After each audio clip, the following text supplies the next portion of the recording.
Hoje nós vamos estudar sobre a teologia da prosperidade. A teologia da prosperidade.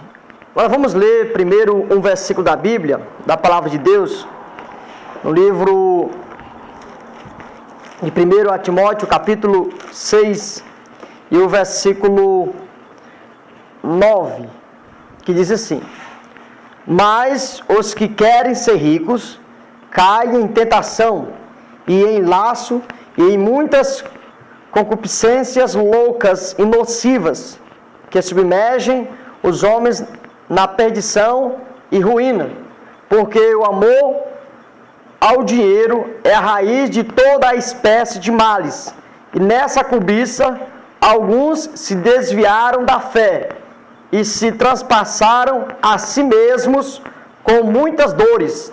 Mas tu, ó homem de Deus, foge destas coisas e segue a justiça, a piedade, a fé, a caridade, a paciência e a mansidão. Falar sobre a teologia da prosperidade nesses últimos dias que estamos vivendo é um assunto bem áspero e bem amplo, pois o que significa de antemão, o que significa a teologia da prosperidade? Primeiro, por título de informação, a palavra teologia vem do grego, theos, que é Deus, logia, significa tratado, estudo, então estudo sobre Deus. Teologia é o estudo sobre Deus ou sobre as coisas de Deus, o tratado sobre as coisas de Deus. Só que, agora definindo a parte da prosperidade, né? O que é prosperidade? Aí vai depender do contexto. Por que sempre eu falo contexto? Porque tudo tem um contexto envolvido. A prosperidade. O que é prosperidade para você? Amado irmão e amado irmão, o que é prosperidade para você? Se você perguntar para um empresário, ele vai dizer o que é prosperidade. Se você perguntar para um cientista, ele vai dizer no contexto dele o que é a prosperidade. E assim por diante. Como é um assunto bem extenso, eu vou falar em síntese esse assunto sobre a teologia da prosperidade. Na Bíblia Sagrada, o apóstolo Paulo escreve para Timóteo e fala aqui sobre os que querem ficar rico, que a característica destes ficar rico é que vão cair em muitas coisas loucas e nocivas, que submergem os homens na perdição. E diz que o amor ao dinheiro é a raiz de toda a espécie de males, e nessa cobiça alguns se desviaram da fé. E aqui no Brasil existem líderes religiosos que, por causa desta cobiça do amor ao dinheiro, têm se desviado da fé, têm se desviado da Escritura Sagrada, a Palavra de Deus. Infelizmente, no Brasil, grandes denominações que deveriam ocupar os seus púlpitos com a mensagem da salvação, com a mensagem do arrependimento, a qual Cristo falou ao começar o seu ministério, em livro de Mateus, capítulo 4, versículo 17. Desde então começou Jesus a pregar e a dizer: arrependei-vos, porque é chegado o reino dos céus. A primeira pregação de Cristo começando é o arrependimento.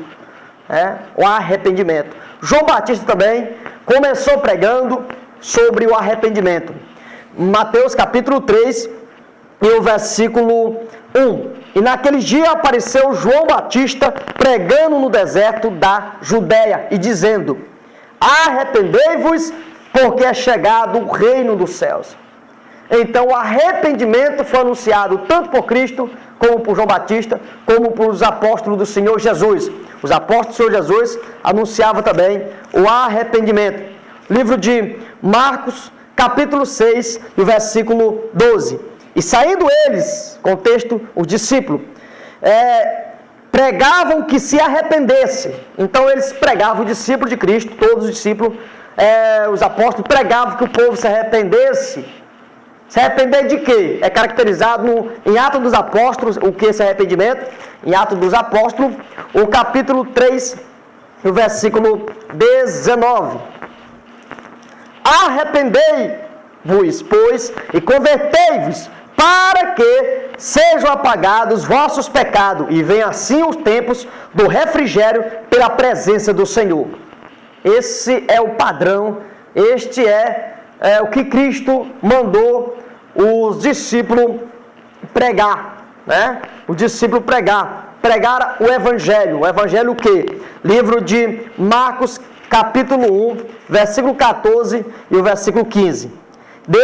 E depois que João foi entregue à prisão, veio Jesus para a Galiléia, pregando o Evangelho do reino de Deus e dizendo: o tempo está cumprido e o reino de Deus está próximo.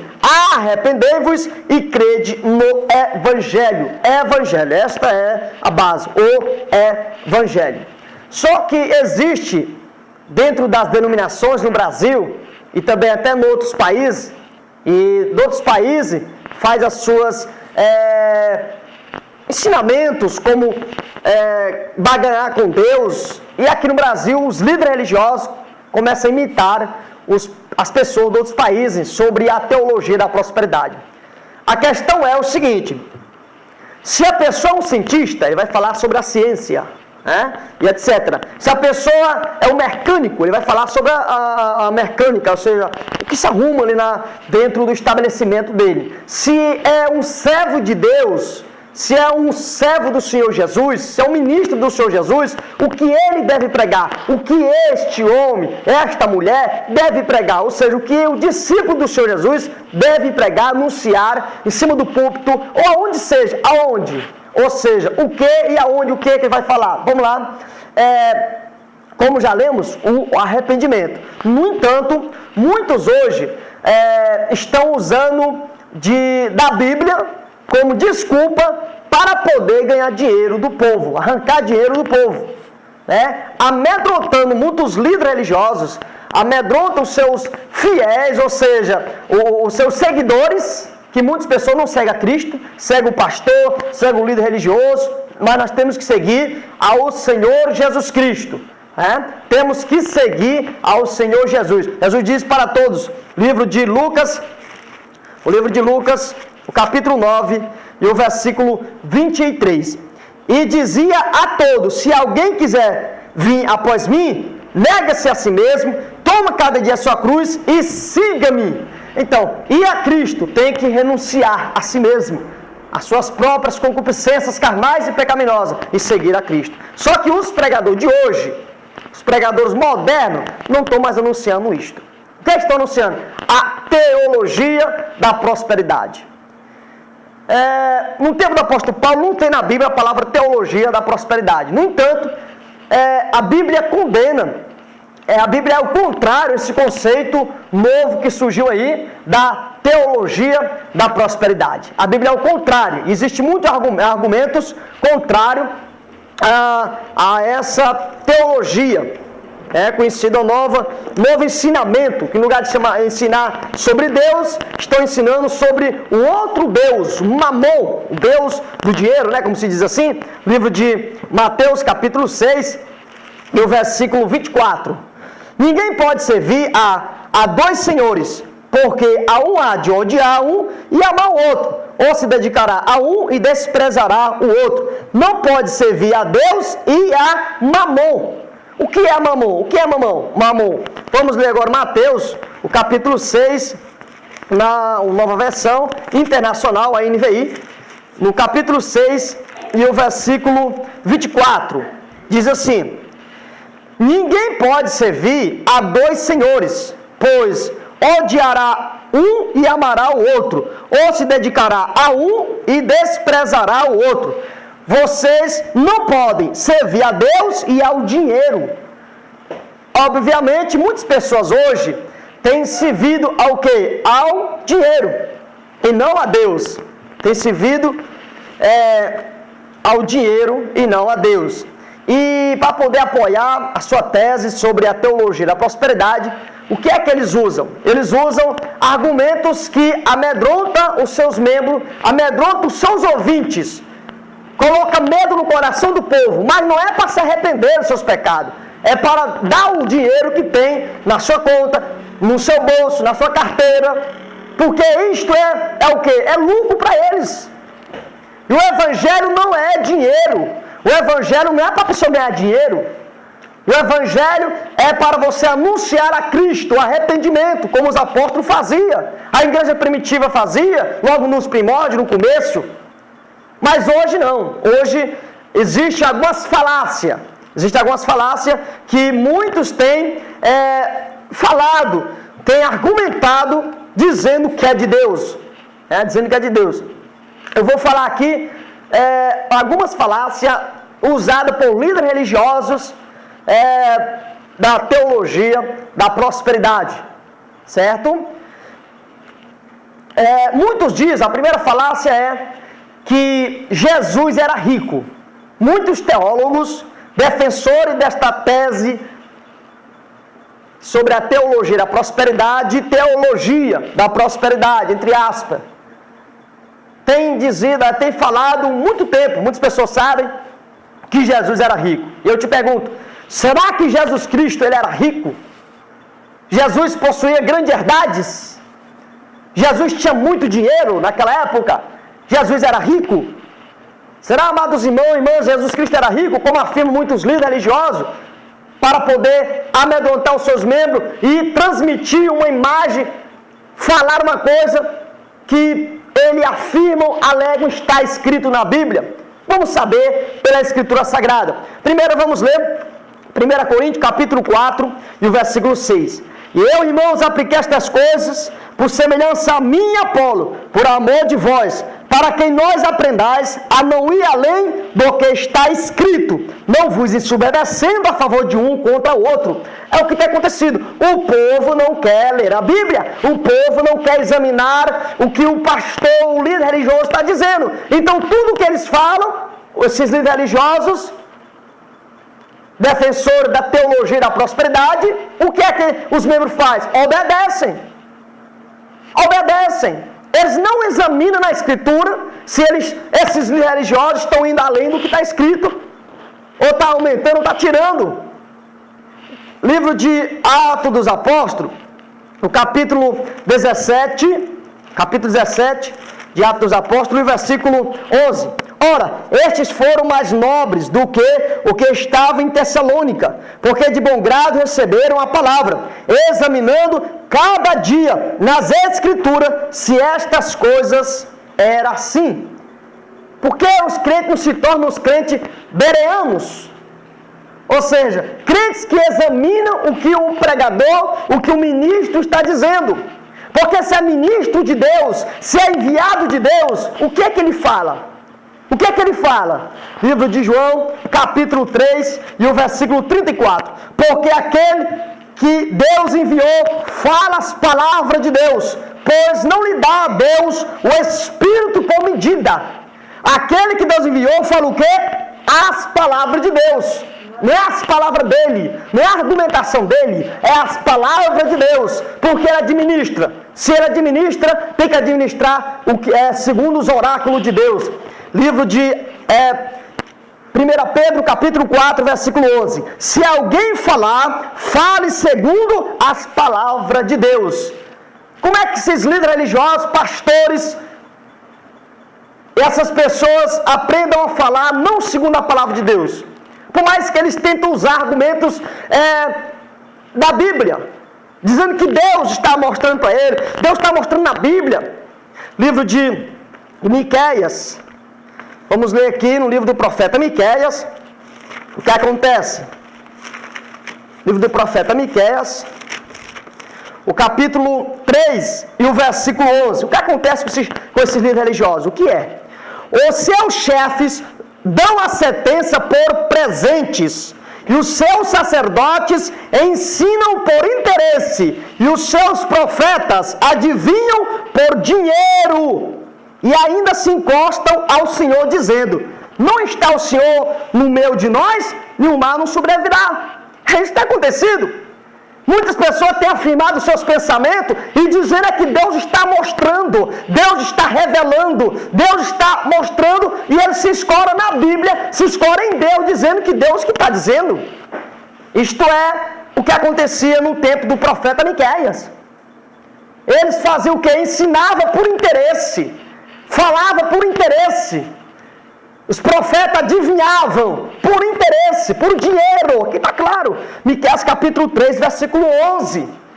E é o que tem acontecido hoje dentro das denominações. Mas o povo não quer abrir os seus olhos. Prefere viver as suas vidas medíocres. Não quer estudar a Bíblia. Não quer ver o que a Bíblia diz. Aí acaba sendo enganado. Livro de Jeremias, o capítulo 5. Capítulo 5 e o versículo 31. Os profetas profetizam falsamente, e o sacerdote domina pelas mãos deles. E o meu povo assim o deseja. E o que farei no fim disto? O povo deseja isto. O que é que o povo deseja? Prosperidade aqui na terra. O que é que ele deseja? Ser rico. E aí, os profetas que ensinam falsamente, que só quer o dinheiro do povo, que só fala em dízimo, só fala em oferta, só fala em dinheiro, em money, dinheiro, só fala em ficar rico. Aí a primeira argumentação que ele usa é: Jesus foi rico, você também tem que ser rico. Olha como é que a Bíblia chama esses pastores de cão gulosos. Cão, cachorros gulosos. Livro de Isaías, capítulo 56, versículo 11. Olha o que a Bíblia chama esses tais pastores. Essas pessoas que usam de argumentos bíblicos para arrancar dinheiro do povo. A Bíblia chama eles de cachorros, cães gulosos. Capítulo 56 de Isaías, versículo 11. Estes cães são gulosos, não se pode fartar. E eles são pastores que nada compreendem. Todos eles se tornaram para o seu caminho, cada um para a sua ganância, cada um por sua parte. A Bíblia diz quem é esses cães gulhosos, que não pode se fartar. Quanto mais dinheiro, melhor. Quanto mais dinheiro, melhor. Os escândalos têm surgido dentro da denominação evangélica. Está sendo escandalizado o evangelho de tal maneira nesses últimos tempos, da década de 2000 até agora 2017. Antes havia escândalo, mas agora está aumentando mais e mais. O povo está perdendo temor, esses líderes, esses cães gulosos. A Bíblia diz que são cão gulosos, ele não pode se fartar. Se fartar de quê? De dinheiro. Se fartar de quê? Aqui diz, eles não podem se fartar, esses pastores cão gulosos. Eles não podem se fartar. Por quê? Porque eles amam o dinheiro. Livro de Eclesiastes, o capítulo 5, versículo 10. O que ama o dinheiro nunca se fartará de dinheiro, e quem ama a abundância nunca se fartará da renda. É isso que tem acontecido. Quem ama o dinheiro nunca se farta, quanto mais melhor. Quanto mais melhor, quanto mais dízimo melhor, quanto mais oferta melhor. E aí, será que eles estão preocupados com a salvação da tua alma? Será que esses pastores estão preocupados em pregar o verdadeiro evangelho, o arrependimento dos pecados, a santificação? Capítulo 12, versículo 14 do livro de Hebreus. Versículo 14 diz: segui a paz com todos e a santificação, sem a qual ninguém verá o Senhor. Ninguém verá o Senhor sem a santificação e a paz com todos. Mas esses pastores não estão nem aí se você vai para o céu ou vai para o inferno. O importante é que vocês dêem dinheiro. Tem dinheiro? É bem-vindo. E ele se encosta no Senhor dizendo que Jesus Cristo era rico. E o que a Bíblia diz? Será que é verdade? Jesus era rico? Vamos ler agora 2 Coríntios. 2 Coríntios, capítulo 8, e o versículo 9. Diz assim: porque já sabeis a graça de nosso Senhor Jesus Cristo, que sendo rico, Cristo foi rico, né? Aonde? No céu? Aonde? Que sendo rico, por amor de vós, se fez pobre. Cristo se fez pobre, para que pela sua pobreza enriquecesse muitos. Ele esvaziou tudo que ele tinha, Cristo, lá no céu. Ele esvaziou tudo que ele tinha para vir aqui na terra. Ele era rico, mas se fez pobre para poder nos enriquecer. Aleluia. Livro de Filipenses, capítulo 2 e o versículo 5. De sorte que haja em vós o mesmo sentimento que houve também em Cristo Jesus, que sendo em forma de Deus, não teve por usurpação ser igual a Deus, mas aniquilou-se a si mesmo, tomando a forma de servo, fazendo-se semelhante aos homens. Ele é Jesus. A Bíblia diz que Jesus Cristo era pobre. Para muitos teólogos, isso que eu estou falando aqui é uma heresia. Mas não foi eu que disse, que eu estou inventando, é o que está escrito na Bíblia, contexto da Bíblia. Antes de Cristo vir ao mundo como em carne, livro de João, Evangelho de João, capítulo 1, versículo 14, e o Verbo se fez carne e habitou entre nós. Antes dele habitar entre nós, seres humanos, já havia uma profecia sobre ele, que ele viria, olha o que diz, livro de Zacarias, capítulo 9, versículo 9. Escute, teólogos da teologia da prosperidade. Vocês que dizem que Jesus era rico, esqueceram de ler a Bíblia. Se leram, não quer obedecer. Sabe por quê? Porque se obedecer, não vai ter onde se escorar. Capítulo 9, versículo 9 do profeta Zacarias. Alegra-te muito, ó filha de Sião, exalta. Ó filha de Jerusalém, eis que o teu rei virá a ti, justo e salvador, pobre e montado sobre um jumento, sobre asninho, filho de jumenta. Cristo, a Bíblia chama que é pobre. Vou deixar nota de esclarecimento. Eu não estou fazendo apologia à pobreza. E nem quero fazer, em hipótese nenhuma, também apologia à riqueza. No entanto, quero mostrar claramente, mostrando através da Bíblia, a realidade do que está acontecendo hoje dentro das igrejas evangélicas. É para alertar você, para alertar todos aqueles que estão cegos, que não estão enxergando o perigo que estão correndo dentro das denominações que só querem dinheiro. Falou de perdição de alma, não estão nem aí, mas toca em dinheiro, aí o negócio pega fogo. Isto é lamentável o que está acontecendo. Jesus Cristo, pela Bíblia, Jesus, ele não era rico mesmo, não era rico. Ele tinha uma profissão, Jesus. Vamos ler o livro de Marcos, capítulo 6, e o versículo 3. Não é este, o carpinteiro, filho de Maria, e irmão de Tiago, e de José, e de Judas, e de Simão, e não estão aqui conosco, suas irmãs? E escandalizava-se dele. Jesus tinha uma profissão, era carpinteiro. Carpinteiro era rico. Naquela época um carpinteiro era rico. Compare Jesus Cristo com os líderes religiosos de hoje, aqui na terra, aqui no Brasil. Compare.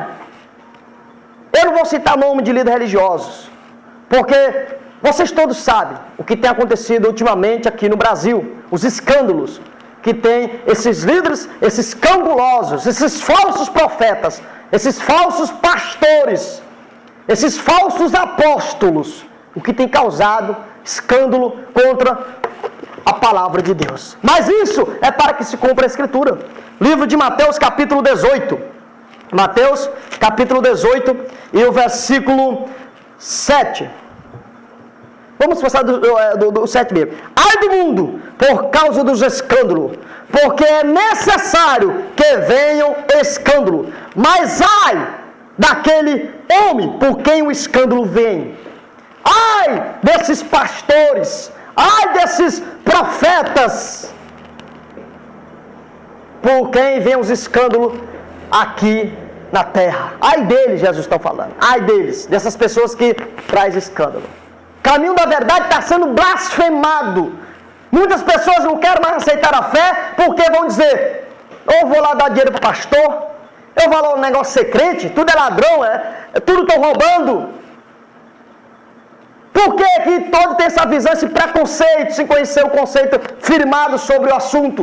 Porque tem visto o escândalo que tem causado esses falsos profetas, que são lobos devoradores.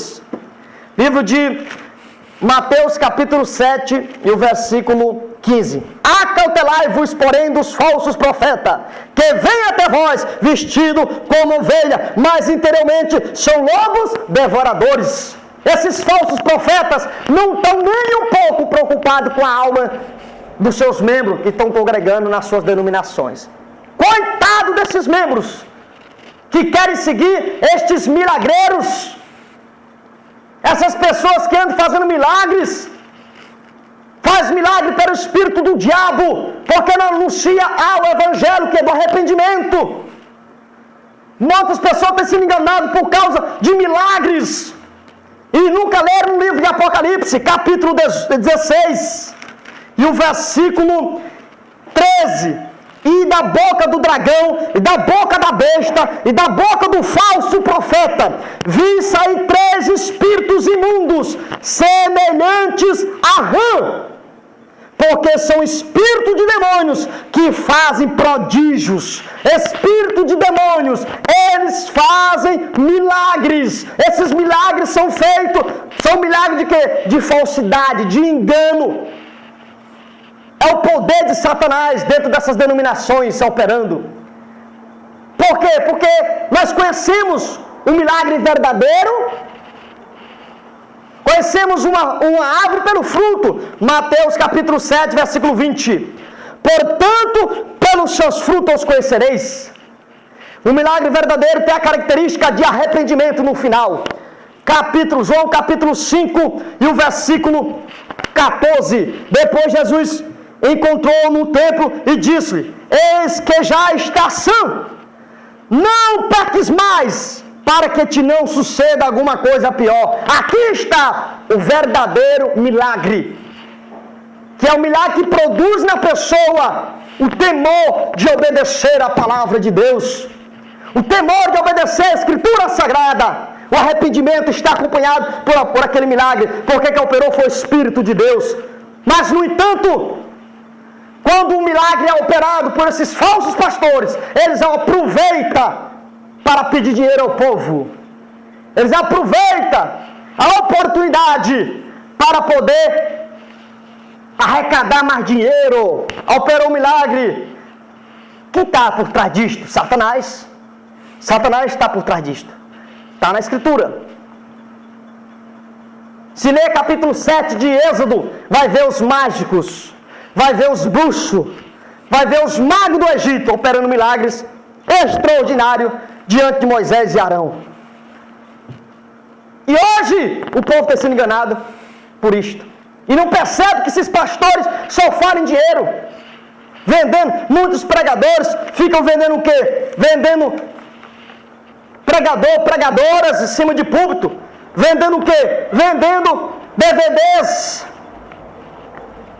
No lugar de estar pregando o evangelho, fica vendendo DVDs, vendendo CDs de pregação, DVDs, etc. Outros ficam falando para poder pegar o número da conta. É isto mesmo, tem. Em cima do púlpito.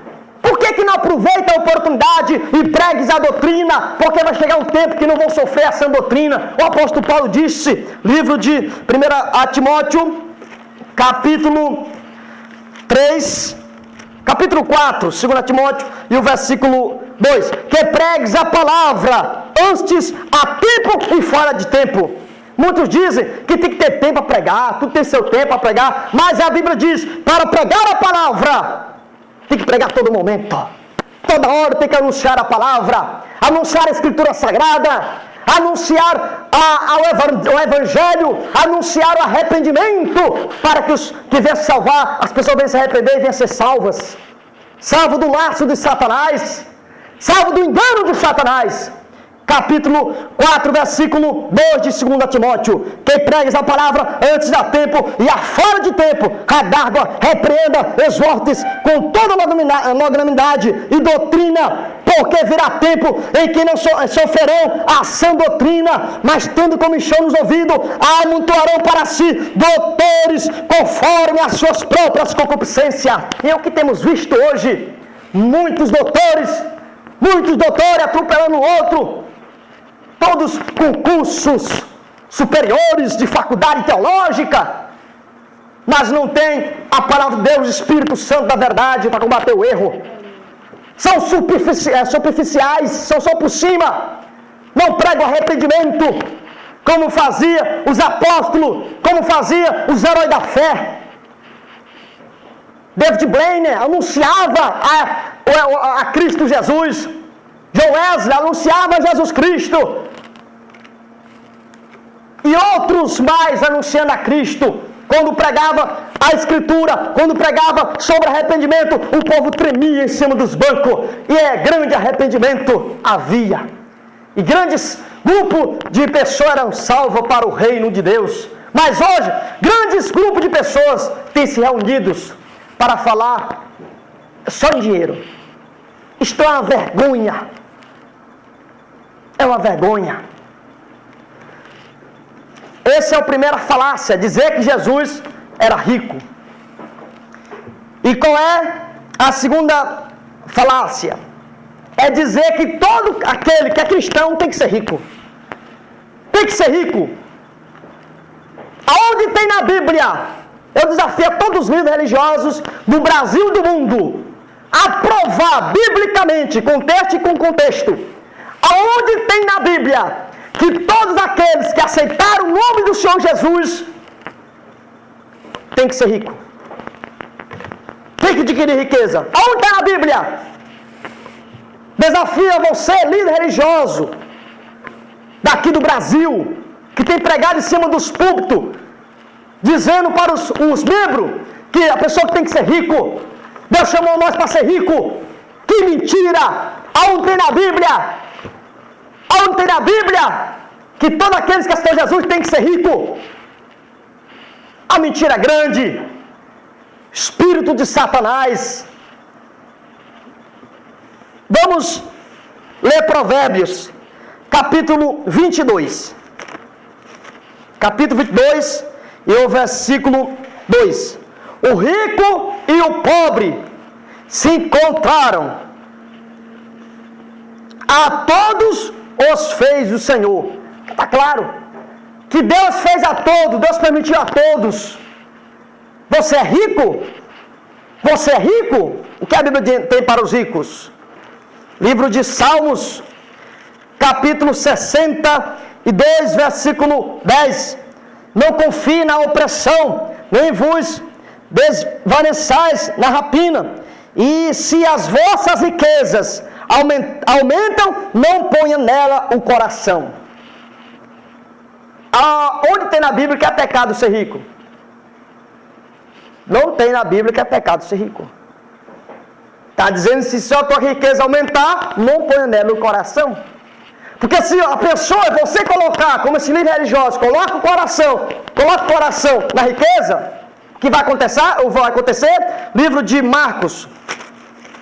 Marcos, capítulo 10, e o versículo 24. E os discípulos se admiraram destas suas palavras, mas Jesus, tornando a falar, disse-lhe: filhos, quão difícil é para os que confiam nas riquezas entrar no reino de Deus.